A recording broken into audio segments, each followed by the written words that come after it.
오늘 우리에게 주시는 하나님의 말씀은 사도행전 16장 1절서부터 5절까지 말씀입니다. 사도행전 16장 1절로 5절까지 말씀입니다. 자, 찾으셨으면 우리 같이 읽어볼까요? 시작. 바울이 더베와 루스드라에도 이름에 거기 디모데라 하는 제자가 있으니 그 어머니는 믿는 유대 여자요 아버지는 헬라인이라. 디모데는 루스드라와 이고니온에 있는 형제들에게 칭찬받는 자니 바울이 그를 데리고 떠나고자 할새 그 지역에 있는 유대인으로 말미암아 그를 데려다가 할례를 행하니 이는 그 사람들이 그의 아버지는 헬라인 줄을 다 알미라. 다녀갈 때에 예루살렘에 있는 사도와 장로들이 작정한 규례를 그들에게 주어 지키게 하니 이에 여러 교회가 믿음이 더 굳건해지고 수가 날마다 늘어나리라. 아멘. 사도행전 이제 전체를 이해하는 가장 중요한 틀 중에 하나가 바울이 다녀온 1차 전도 여행, 2차 전도 여행, 3차 전도 여행의 내용을 아는 것입니다.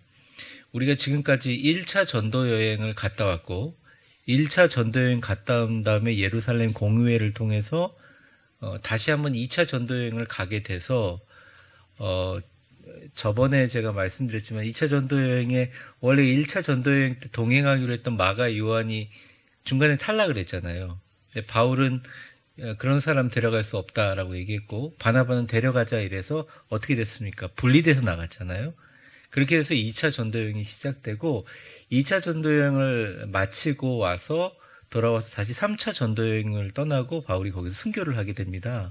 이제 사도행전 전체를 관통하는 가장 중요한 선교여행이라고 할 수 있어요. 이번에 그리스의 선교여행 그 거점지가 대부분 2차서부터 3차까지 지역들을 다 거의 돌거든요. 바울이 개척한 교회들을. 특별히 이제 그 다음 주 수요일 날 이 빌립보 교회를 시작으로 2차 전도여행이 시작되는데 그런 모든 지역들을 우리가 직접 보게 될 겁니다. 뭐 백문이 불여 일견이니까 그런 것에 동참해서 같이 보는 것도 참 중요하다는 생각을 합니다. 어쨌든 오늘은 바울의 2차 전도여행인데 참고적으로 한번 아시면 될 것 같습니다. 1차 전도여행의 시작은 사도행전 13장으로부터 시작됩니다. 13장이 되게 중요한 의미가 있는 게 여러분들 아시다시피 엄청난 예루살렘에 핍박이 있었어요.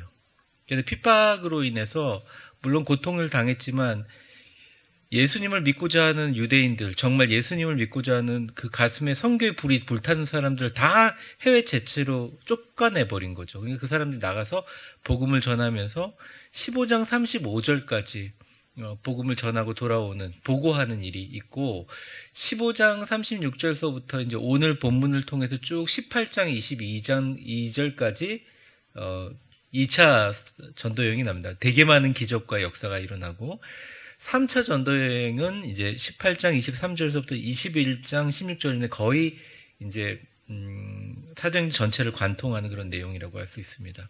오늘은 이제 믿음의 아들 디모데라는 제목으로 말씀 좀 드리려고 하는데 여러분 디모데에 대해서는 너무 잘 아시라고 생각합니다. 미국에 가면 애들 이름을 티모시라고 짓는 사람 되게 많아요. 이름도 되게 멋있잖아요. 남자 이름이. 네, 그래서 디모데를 이름을 많이 하는데 이 디모데에 대해서 오늘 좀 살펴보면서 바울이 동행했던 사람 그리고 또 우리 교회, 우리의 삶을 한번 살펴보는 시간을 갖겠습니다.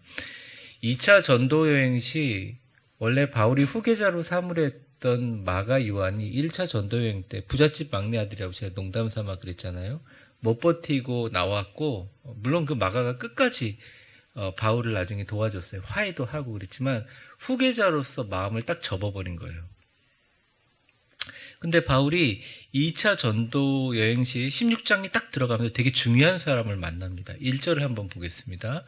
화면을 한번 보시죠. 같이 읽겠습니다. 시작. 바울이 더베와 루스드라에도 이름에 거기 디모데라 하는 제자가 있으니 그 어머니는 믿는 유대 여자요 아버지는 헬라인이라 이렇게 나와 있습니다.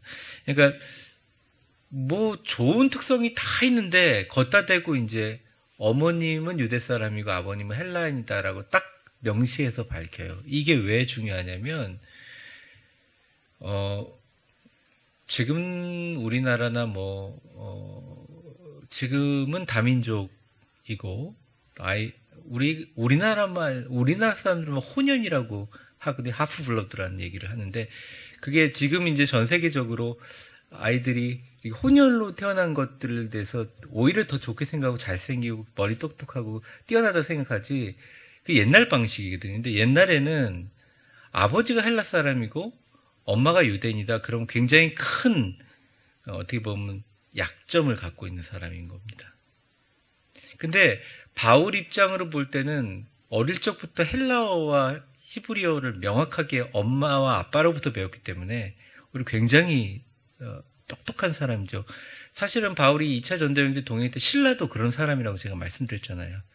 마가 요한은 이렇지만 신라를 얻었고 또 더 귀한 귀인인 디모데를 얻게 됩니다.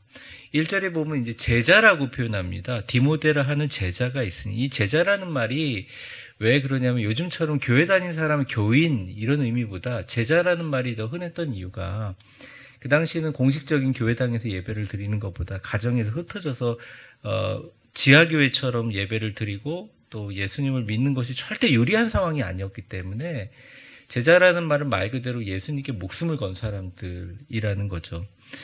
바울이 이제 루스드라에 딱 도착했는데 오늘 본문의 말씀처럼 이미 디모데는 예수님을 믿는 제자였다는 것이죠.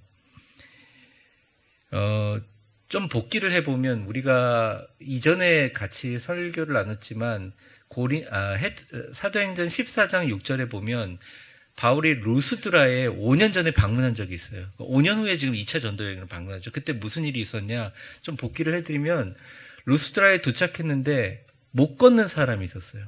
모든 주민의 사람이 날 때부터 이 사람은 못 걷는 사람이에요. 근데 바울이 가서 안수하고 기도하니까 이 사람은 날 때부터 안전뱅이질 다 하는데 걸었어요. 그러니까 주민들이 다 놀라 자빠진 거예요. 그러면서 그 당시에 좀 나이도 좀 있고 듬직한 사람인 바나바에게는 제우스라고 얘기하고, 그 다음에 바울은 말을 하고 전달하는 역할을 하니까 헤르메스라는 엘메스라는 신을 얘기하면서 이렇게 이렇게 딱 높였죠. 그런데 어떻게 했습니까?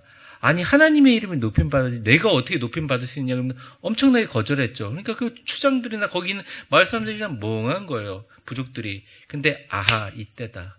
왜냐하면 이 일로 인하여 이 디모데의 고향인 루스드라에 엄청난 복음의 역사가 일어나게 되니까 마귀들이 가만히 있는 게 아니죠. 그래서 제일 먼저 파송한 교회 그 안디옥 쪽에 바울을 죽이고자 하는 사람들이 글로 당장 달려왔고, 그 근처에 이고니온이라는 지역에서 유대인들이 선동을 했어요. 사람들 봐라, 저놈들이 마술사인데 저거 고쳐놓고 막상 지네들 보고 신이라 그러니까 거짓말이라고 한다면 선동해서 진짜 그때 바울이 죽을 뻔합니다. 그 돌에 맞습니다. 그래서 축 처져가지고 시체인 줄 알고 묻으려고 제자들이 갔는데 벌떡 일어나서 데려오는 역사가 일어나죠. 인간적으로 볼 때는 엄청 실패 아닙니까? 솔직히 말하면 하나님의 방법대로 한 거잖아요. 참 웃긴 말이지만 넷플릭스에 보면 나는 신이다 그러고 자빠져 앉아 있었으면 뭐 한 자리 했을 거 아니에요. 근데 정말 하나님 앞에 내가 그렇게 범죄를 저지를 수 없어서 하나님의 이름만 높이려고 했는데 그 틈에 마귀가 역사해서 루스드라의 복음을 전혀 못 전하게 한 것 같았는데, 그리고 돌에 두들겨 맞고 도망치는 와중에 있어서 완전히 인간적으로 실패하는 줄 알았는데, 세상에 그때 5년 전에 그 모습을 보면서 디모데 가정이 복음을 받은 거예요. 그리고 그때 청년이었던 디모데가 이 청년의 나이가 좀 다르지만 조금 이스라엘하고 여기는 다르지만 어떤 청년이었던 그 당시 디모데가 그때 복음을 듣고 5년 동안 믿음이 되게 많이 성장하고 정말 바울이 후계자로 삼을 만큼 훌륭한 사람으로 크게 됐다는 거죠. 어떻게 보면 바울의 선교를 마무리하고 바울의 선교를 완성하는 위대한 사람이 거기서 나타나는 거죠. 그러니까 우리가 삶을 살아가면서 인간적으로 분명히 실패처럼 보이는 일이 있습니다.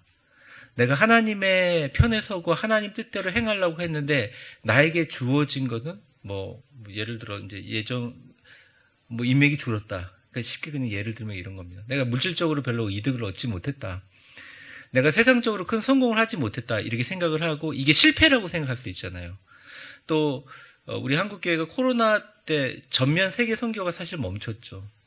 어떻게 보면 세계 선교로 보내는 한국의 선교비가 줄었고 교회의 예산들이 비축돼서 좋은 것 같지만 이게 어떻게 보면 물질적으로는 성공 같지만 사실은 그때 더 씨앗을 뿌리고 어렵고 힘든데 더 해서 사실은 복음의 씨앗을 뿌려서 이게 성공이 될 수도 있는 거예요. 이거는 누구도 모르는 거죠.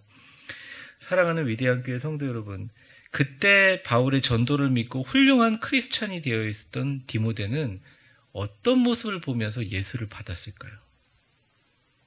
이건 되게 중요하다고 생각합니다. 이건 많은 설이 있어요. 그래서 제가 설교의 정설로는 말씀드릴 수 없는데 디모데에게 믿음이 심겨진 계기는 안진뱅이를 일으켰을 때가 아니에요. 그 디모데가 그 바울과 바나바가 끝까지 돌에 맞는 고통을 감수하면서 오직 주님을 높이고 그 주님을 높이는 사람의 모습을 보면서 예수 그리스도의 십자가를 발견한 거예요. 로마 역사서에 보면, 로마 그 전쟁사에 보면 되게 희한한 일이 일어났는데, 로마에서 이제 기독교인들을 막 불태워 죽이는 악한 일들, 네로, 도미시안서부터 막 이리 박해가 있는데, 그 중에 백부장 하나가 있었답니다. 성경에 나오는 백부장은 아니에요. 근데 그 사람이 그리스도인들을 불에 태워 죽이는 화형하는 그런 역할을 맡았다는 거예요. 근데 그 백부장이, 이제 그러고 나서 3년 후에 로마가 기독교 국가가 되는데, 그때 백부장이 사람을 태워 죽이는 데까지도 불에 타 죽기까지 기독교인들이 자기를 죽이기 위해서 기름을 붓고 장장을 쌓는 사람을 위해서 기도하고 죽어가더래요. 그것을 보고 은혜를 받아가지고 웃을 일이 아닌데 그 기록에는 이렇게 나와 있어요. 백부장이 그것을 보고 그 죽어가는 사람들을 보면서 주여 그러면 같이 들어갔다는 거예요. 그리고 그 나머지 남아있는 백부장의 자녀들과 아내와 이런 진짜 가족들은 완전히 진짜 인간적으로는 최악의 상황이 아닌 거예요. 최악의 상황이잖아요. 그래서 모든 관직으로부터 물려나고 경제적인 피해가 극심했는데 그 자녀와 아내가 그 로마 지역을 떠나서 옆에 가가지고 이제 이방 지역에 가서 장사를 해도 엄청난 거부가 되었고 나중에 기독교 역사상 엄청난 역할을 했다는 거죠. 끝이 좋아서 끝이 나빠서가 아니라 우리가 바라보는 결론이 아닌 거예요. 어떠한 상황이 있더라도 여러분들이 정말 하나님의 교회 앞에서, 하나님 앞에서 자신이 생각하기에 하나님 앞에 가장 의롭고 좋은 일을 행하세요. 그럼 하나님이 반드시 거기에 좋은 씨앗을 심어주시고 거두게 하십니다. 그게 디모데라는 거예요. 디모데가 그 모습을 봤기 때문에 바울을 죽을 때까지 존경하고 바울 따라 1년 후에 죽었거든요. 또 순교하고.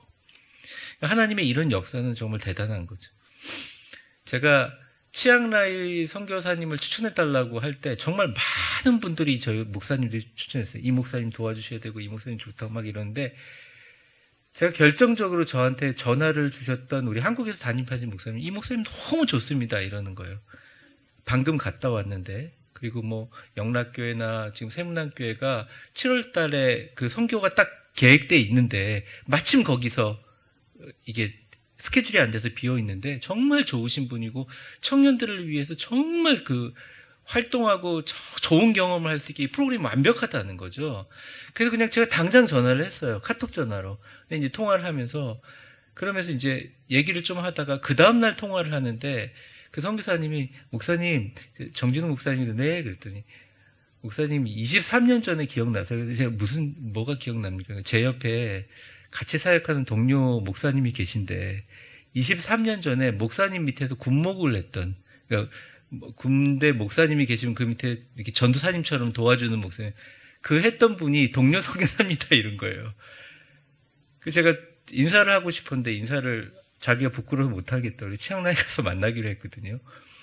그때 제가 잘했어야 되는데 고민이 많습니다. 그러니까 제가 까맣게 잊고 있었던 거죠. 막 젊고 활기 있고 막 진짜 지금은 비교했을 만큼 막 불칼같이 열정으로 달려갔던 그때 내가 참 잘했어야 되는데 이런 생각을 많이. 근데 너무 감사한 게 이제 그분도 군목이셨는데 엘리트 코스를 다 밟고 누가 보기에도 좋은 담임 목회에 갈 수 있었지만 젊은 나이에 하나님의 선교사로 이렇게 나와서 봉사하는 모습을 보면서 하나님이 천국에 가서가 아니라 지금 현재도 누굴 더 귀하게 여기실까? 훨씬 더 그런 분들을 귀하게 여기실까? 이렇게 생각을 합니다. 좀 길어졌죠? 고난의 열매는 분명히 있습니다. 절대 실패는 없어요. 여러분이 하나님 앞에 최선을 다하고 하나님의 뜻대로 하기 위해서 고난을 당하시면 하나님은 더 넉넉하게 갚아주십니다. 디모데는 바울의 총애를 엄청 받았던 사람이에요. 근데 인간적으로 볼 땐 총애를 받을 만한 아무것도 없어요. 바울하고 완전 반대의 사람이에요. 성격도 그렇고 스타일도 그렇고 완전 반대. 사실은 바울 입장에서 볼 땐 가슴을 치고 답답한 사람이에요. 아주 고지식한 사람이고. 근데 하나님께서 디모데를 바울에게 연결해 줬습니다. 바울이 디모데를 향해서 내 참 믿음의 아들, 내 아들 디모데라고 얘기했어요. 아시다시피 바울은 결혼을 하지 않고 자녀가 없었는데 디모데는 정말 바울의 아들 같은 존재였습니다. 디모데의 원래 이름이 헬라어 이름인데 티모라는 게 영광을 이라는 것 뜻이 있고요. 띠우스라는 말이 하나님이라는 뜻이에요. 티모띠우스는 하나님께 영광이라. 근데 이 이름을 누가 지었냐? 바울이 지어준 게 아니에요. 그 외할머니 로이스와 어머니 유니게가 지어준 거예요. 철저하게 목의 중심에 깊은 신앙을 통해서. 근데 그 유니게와 로이스조차도 그 루스드라에서 안전뱅이 일으키는 사건과 바울이 핍박받는 모습을 보면서 오히려 복음을 받아들이는 어떻게 보면 믿음의 명문 가정에 자라게 된 거죠. 그러니 디모데를 소개할 때 다른 것이 없고 이 사람은 아버지는 헬라인, 엄마는 유대인이라고 표현을 했지만 그 사람 마음속에 예전에 바울이 심어준 복음의 씨앗이 심겨져 있다는 것입니다. 디모데를 생각할 때 가장 중요한 것은 바나바와 실라하고는 좀 달라요. 바나바와 실라는 동역자에 가깝죠. 그리고 실라 같은 경우는 뭐라고 할까요? 좀 동반자에 가깝습니다. 동반자. 그러니까 번역도 하고 어떤 도와주는 어떤 그런 역할. 근데 디모데는 후계자로 삼았어요. 아까 말씀드린 것처럼 마가를 삼으려고 그랬는데 실패하고 그 마가의 빈자리에 디모데를 마음에 두면서 바울은 정말 디모데를 아꼈던 것 같습니다. 그리고 바울이 감옥에 있을 때 여러 가지 어려운 일들을 디모데한테 정말 완전히 의탁하는 모습을 보게 됩니다. 시간이 별로 없어서 디모데의 이제 인성에 대해서 한번 보겠습니다. 디모데 사진을 한번 잠깐 보여주세요. 디모데를 그 당시 사진기가 없어 찍지를 못했는데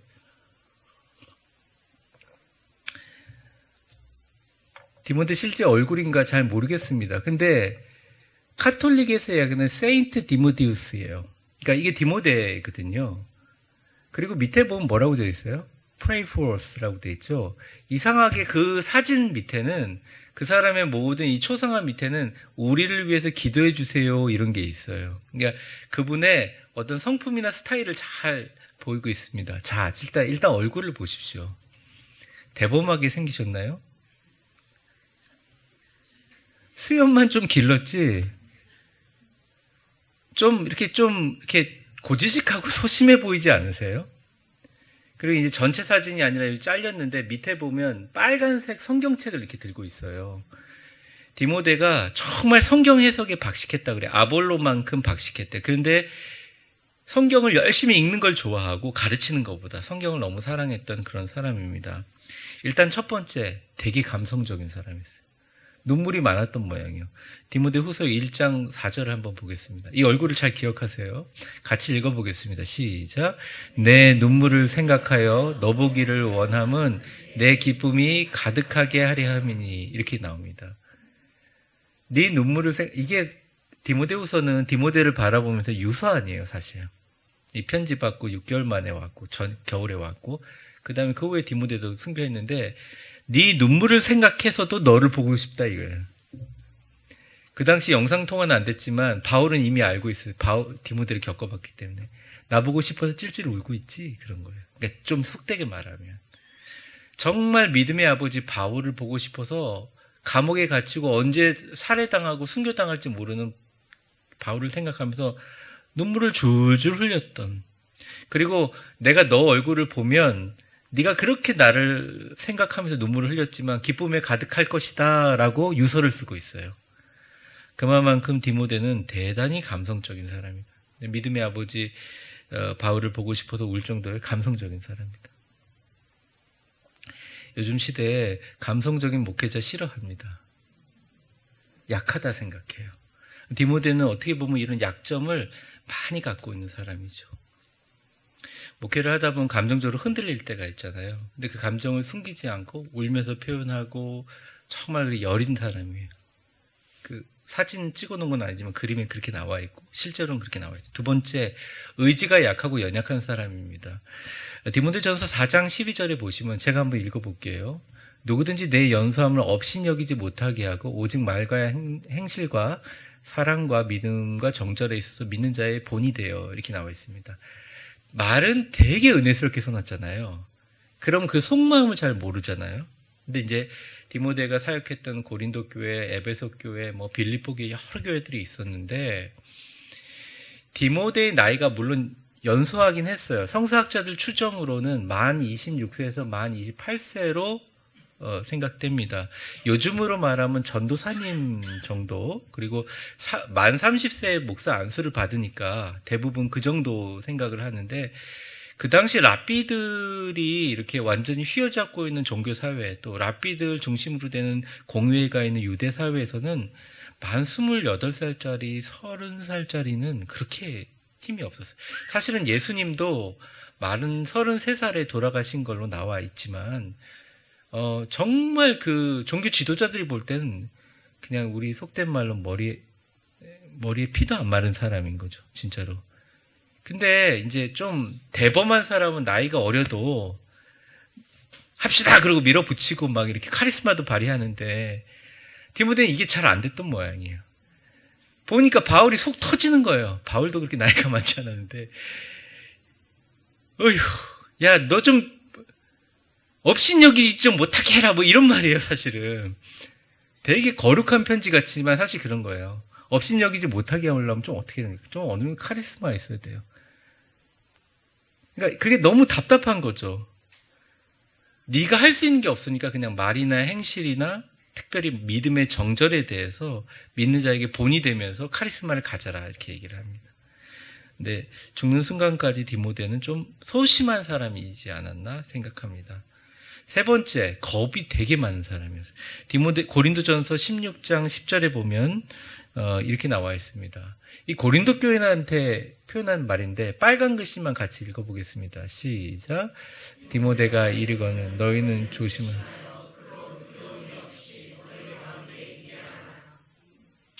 무슨 말입니까? 솔직히 말하면 고린도 교인 보고 이러는 겁니다. 야, 소심하고 겁 많은 디모데가 오면 니네들 잘 조심해가지고 쫄지 않게 하라, 이런 말이잖아요. 사실 그런 말이잖아요. 두려움 없이 너희 가운데 있게 하라는 거예요.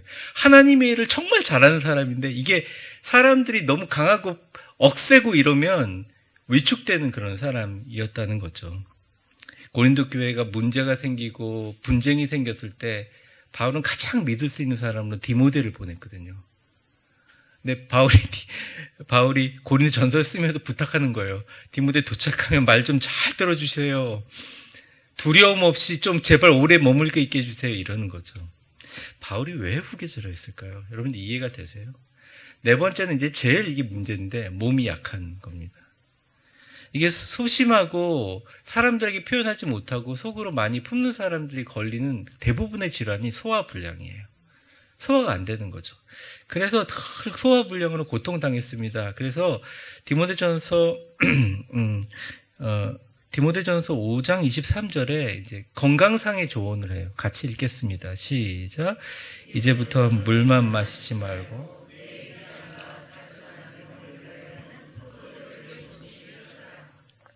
바울이 무슨 얘기를 했던 사람인지 아세요? 너희는 술 취하지 말고 대신 성령의 충만을 받아라 한 사람인데 디모데 보고는 술 좀 써라 이런 얘기를 해요. 왜냐하면 디모데가 워낙 고집식한 사람, 워낙 고집. 성찬식 외에는 포도주를 쓰는 걸 용납이 안 됐던 사람. 이제 조금 설명하겠지만 근데 몸이 너무 약한데 맨날 얹히고 소화가 안 되는 거예요. 그 당시에 치료법에는 빈속에 포도주를 먹으면 치유된다 이런 게 있어요.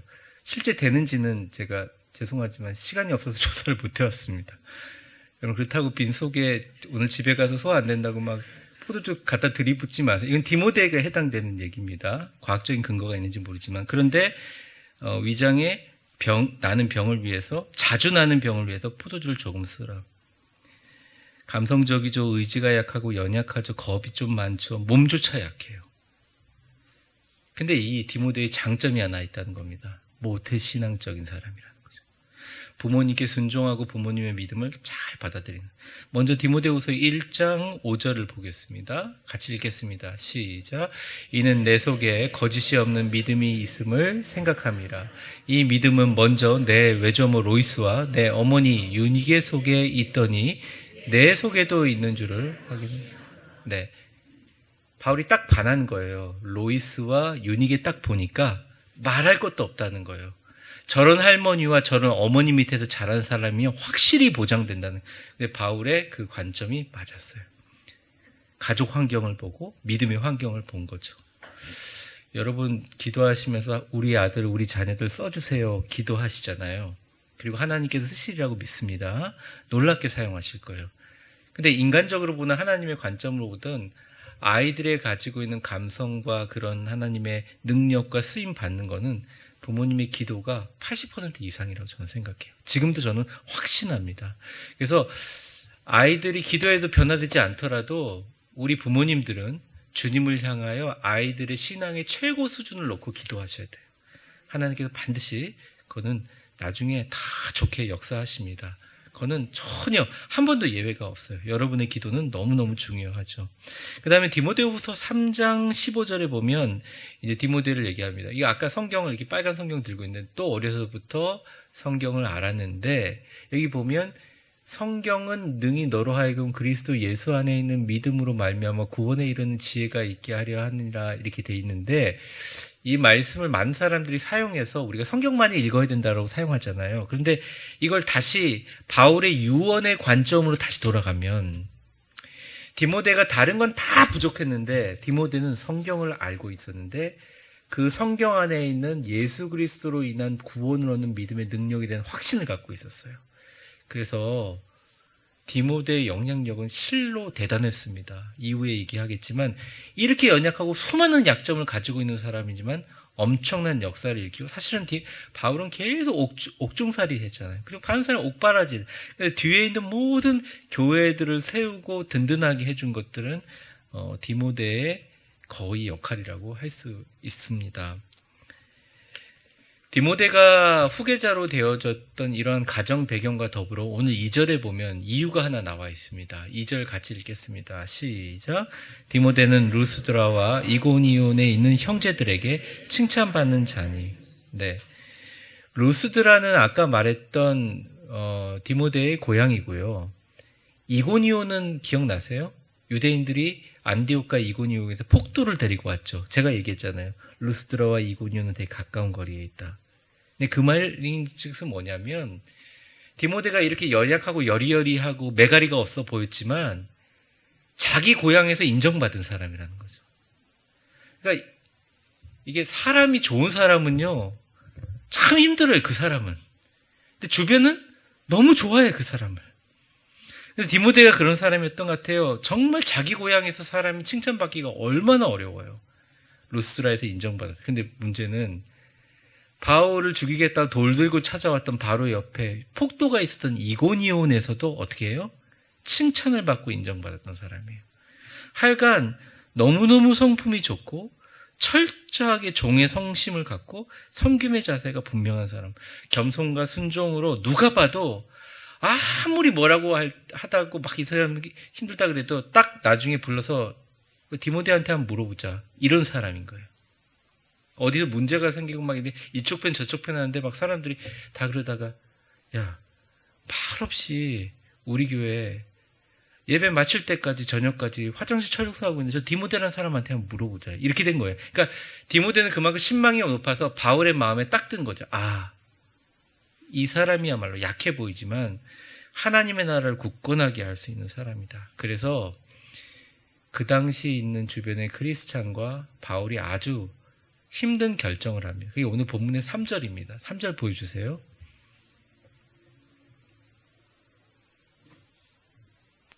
같이 읽겠습니다. 시작. 바울이 그를 데리고 떠나.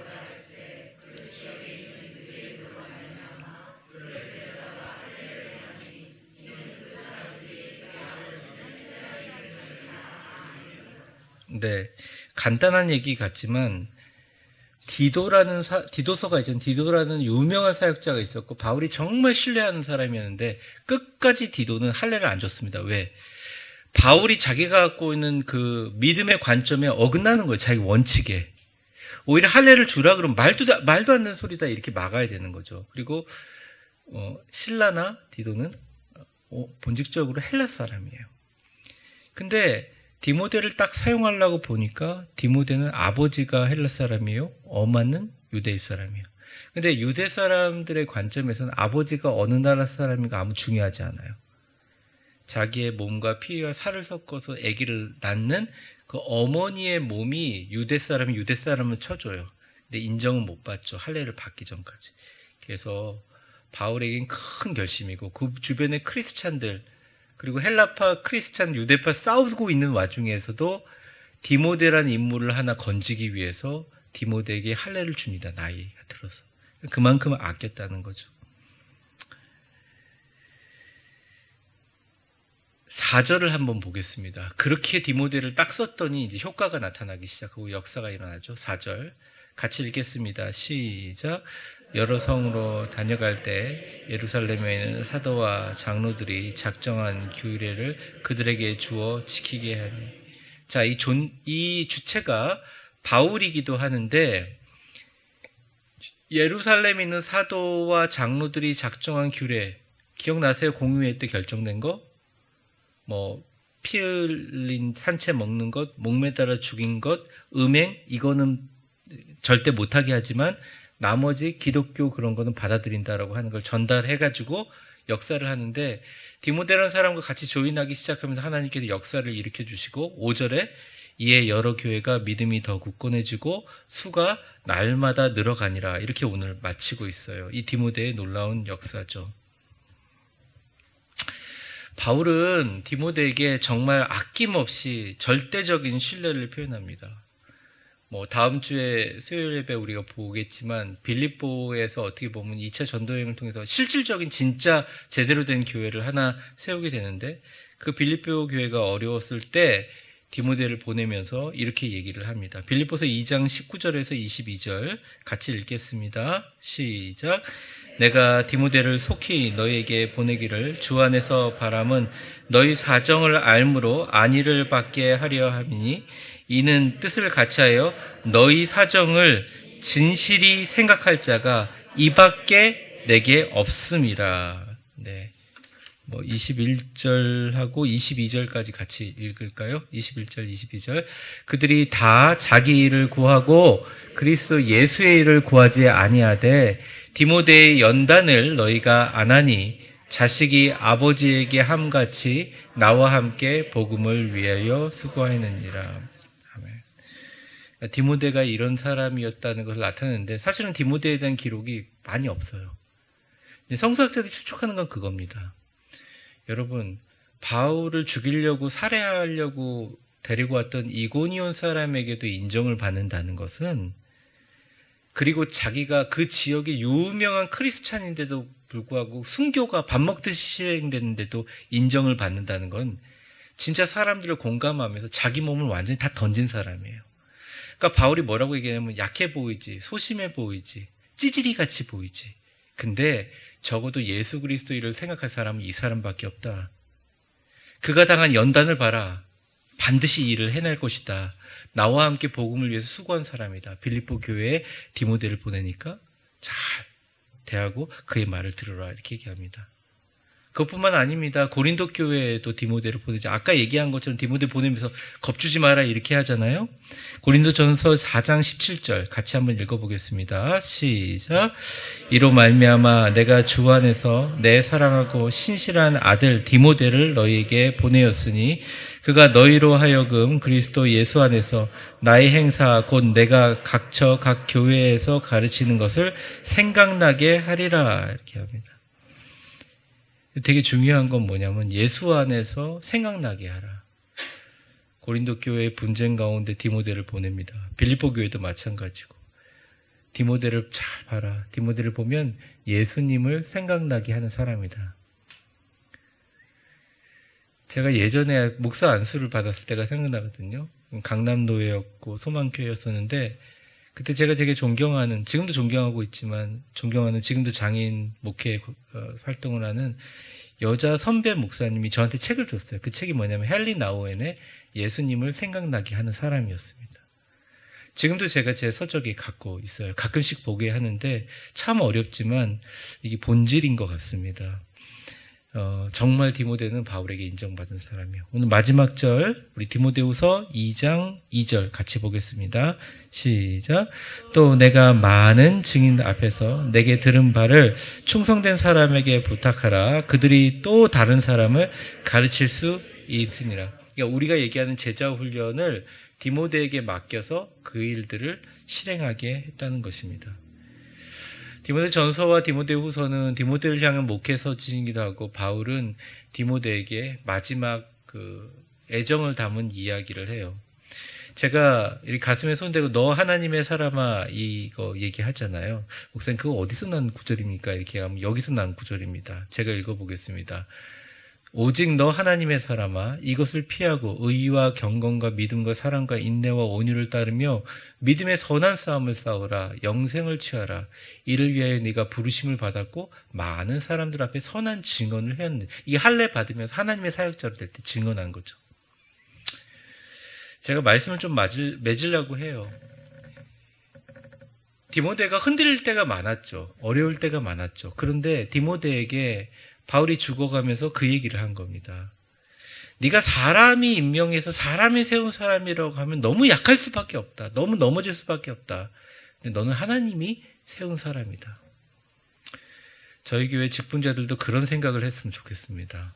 무겁게 여기고 하나님의 사람으로 섰으면 좋겠고, 여러분의 자녀에게도 그 생각을 늘 해주신, 너 하나님의 사람. 세상은 엉망진창이고 뭐 그래도 의와 경건과 믿음과 사랑과 인내와 온유를 따르고 믿음의 선한 싸움을 하고 반드시 승리할 것이다. 이를 위해 내가 부름을 받았고 많은 증인들 앞에서 너희가 증언을 했다. 이렇게 얘기하고 있다는 것이죠.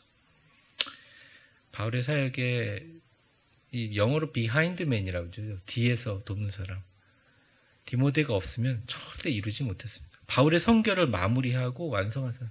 이름도 없이 빛도 없이 충성하고 아름다운 위대한 하나님의 사람이었어요.